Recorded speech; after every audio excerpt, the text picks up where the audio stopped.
السلام عليكم ورحمة الله وبركاته. معكم فاتن يوسف من روتين المنزل المصري. احنا النهاردة اليوم 20 للفراخ البيضة. عندنا الفراخ اهي ما شاء الله، النهاردة 20 يوم ليهم.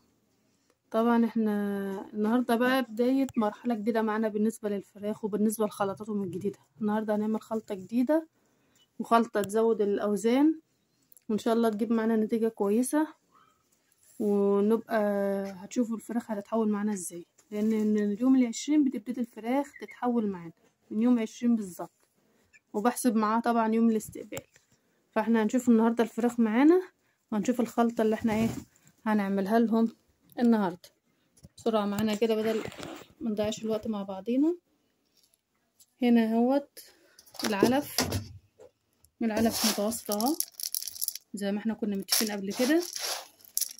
طيب احنا معانا 20 فرخة، دول حوالي كل الا ربع علف. انا مش عايزة اكتر لهم طبعا عشان الاكل ياكلوا الخلطة كلها اللي انا هعملها لهم.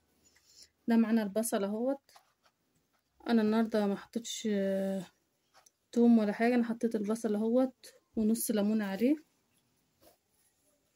هنشوف تاني هنحط لهم ايه. حطيت البصل والليمون وهنبتدي نحط معانا الخلطات بتاعتنا. بسم الله الرحمن الرحيم.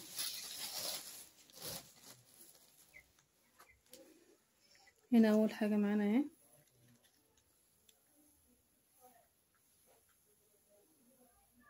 ديت حوالي ربع معلقة الخل سوري، ربع معلقة الخميرة الفورية. نحط ايه تاني،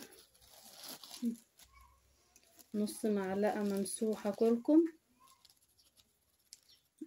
نص معلقة ممسوحة كركم ده اللي معانا شغالين معاه من اول الدورة تقريبا من تالت يوم كده اليوم احنا بنحطلهم. هنحط لهم ايه تاني النهاردة، بسم الله الرحمن الرحيم. ادي برضو نص معلقة ممسوحة حلبة مطحونة. الحلبة المطحونة ديت اللي هي ايه اللي انا جبت لهم حلبة الحصى العادية اللي احنا غليناها وقلنا نحط لهم المشروب فيها بالليل ديت. انا جايبين الحلبة ناشفة وحلوة وطحناها في الكب وخدنا منها ايه نص معلقة مطحونة. هناخد ايه تاني، هناخد ربع جنزبيل اهو، ربع بسيط كده جنزبيل.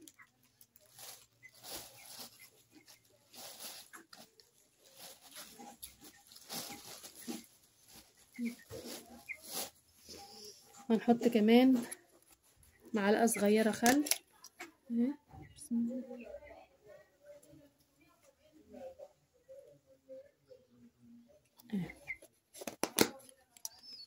وهنحط ايه تاني، ومعلقة عسل اسود اهي، معلقة صغيرة عسل اسود برضو.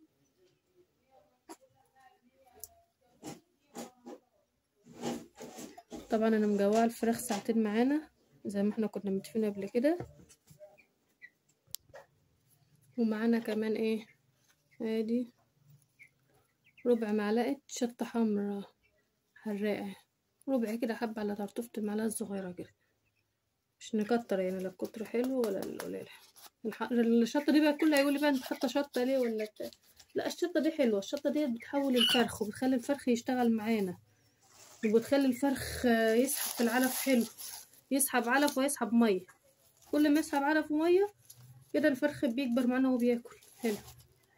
فاحنا ايه بنحط له سنة صغيرة كده، بس طبعا مش بنحط له كتير هيجي الفرخ علينا، لا هي سنة بس صغيرة كده. لو في حاجة كمان جديدة النهاردة كده هنحطها. بسم الله الرحمن الرحيم.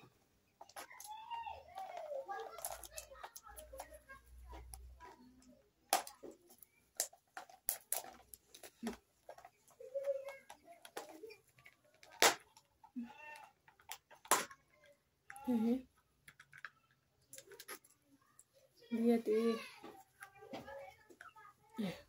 طحينة سايلة دي، انا جايباها ايه في بواكي اللي هي اللي كيس الطحينة بتاعت البودي دي، بس انا بصراحة ما لقيتش بواكي جبت علبة علبة البوادي.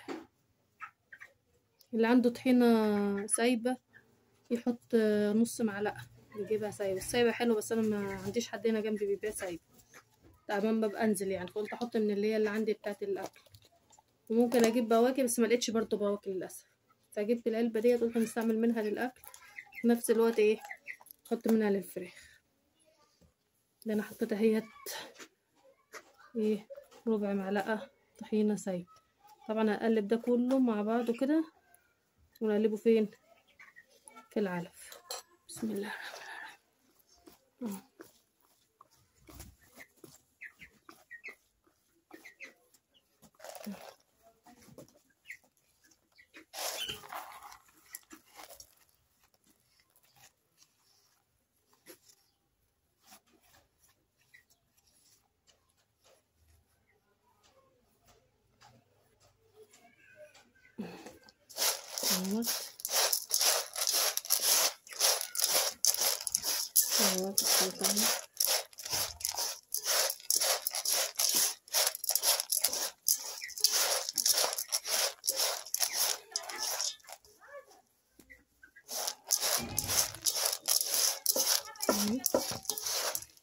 طبعا الخلطة ريحتها بدأت تطلع والفراخ بدأوا ايه ان هما جايين عايزين ياكلوا مننا.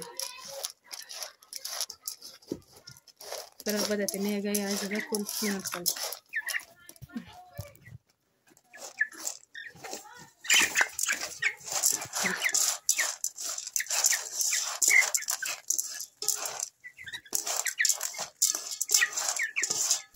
كده احنا خلطنا الخلطة كده مع بعضها كويس. طبعا انا دلوقتي احط لهم الخلطة اهوت ونرجع لبعضنا تاني. الفراخ ابتدت بقى ان هي تيجي على العلف بعد ما انا حطيته لهم اهوت،